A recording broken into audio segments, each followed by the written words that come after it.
Now, let me go into the secret sauce to get into the real heart of people, and this will work for most churches. Now, if you're an older church, and I tell this all the time, I love my older congregation churches. We just onboarded another one. I think it's very important that we have churches in the community that are reaching out to the older generation, while other churches seem to only be wanting to chase after the young families, right?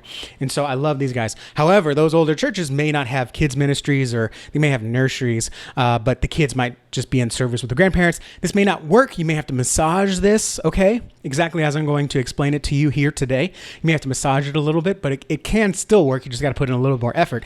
And that is, like I shared before, reaching to the kids, okay? I think a lot of times the kids ministry, even though we may give them the biggest budget, we may hire that as the first full-time staff ministry, when it comes to Easter, kids sometimes go on the back burner. And so I want to make sure that you really impress upon the kids, we're glad you're here. I mean, the goal is you want the kids to be bugging their parents. I want to go back. I can't wait to go back. One of my favorite things was when my daughter would say, "When is Awana every week now? Like, are we going back every week?" Because that was so much fun. Like, I love that, right? I want that for all of your kids. So start with the kids instead of, what are we going to do great and grand and celebrate an Easter Sunday? Yes, you're going to answer that question, but start with the kids. Okay. Give your kids pastor or minister or director all the money, right? And say, what can we do to really show these kids that we care about them and show that we want them to come back? And so the easiest way to do this is to make Easter the start of something, meaning Easter isn't a one-time thing and then come back next week when we start something else, right? A lot of times we do that on Sunday too. This works for the grown-ups too, right? Isn't it funny how so many things that work for kids work for grown-ups too? Don't make Easter the start and end of something and then say, come back next week when we start this. Starting things is hard, guys. You already got them there for Easter, so start there. Make the following Sunday a continuation of the experience. And don't make it a reset. So when the kids come there, make it the start of something. Start a new series, a new lesson plan, start a new craft series, right? I love it when crafts bleed into the week. And so one week you might make a fan. The next week you might make a hat. The next week you might make a little purse or wallet. And by the end of the series, they've got a whole wardrobe. And you can tie that into how we have the whole armor of God and the different pieces, kind of like we have the different pieces of our wardrobe. And I remember as a kid, I have a wallet just like my dad. That's pretty cool. And whatever, right? I think I put a little Bible track in it.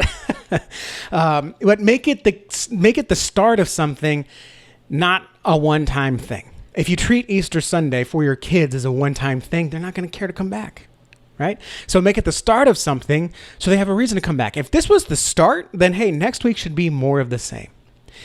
Not only that, another good thing you can do is give the kids a gift, right?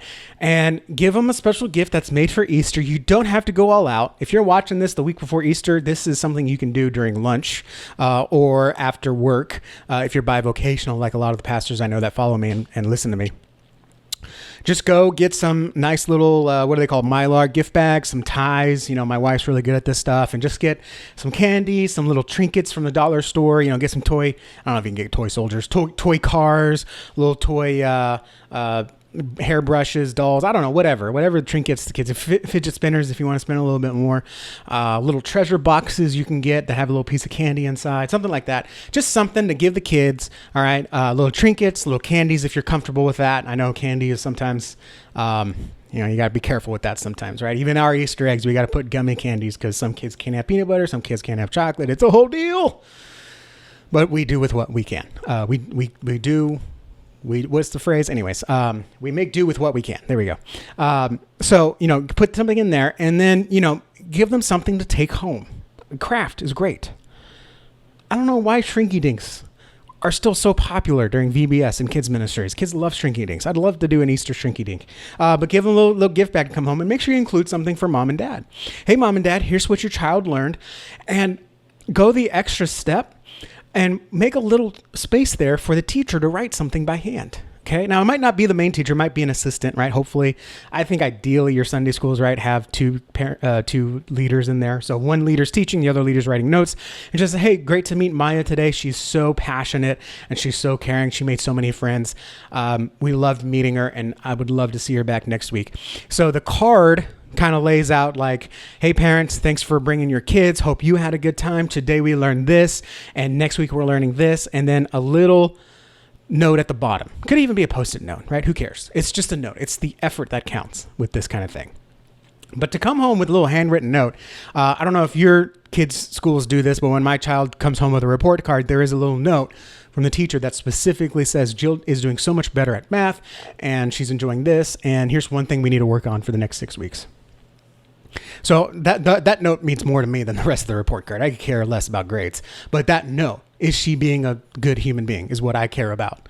So if you put a little note there, then it's not just everyone gets this. It's we really loved having your child. And then not only that, invite the parents back, right? When the parents got to come get the kids, right?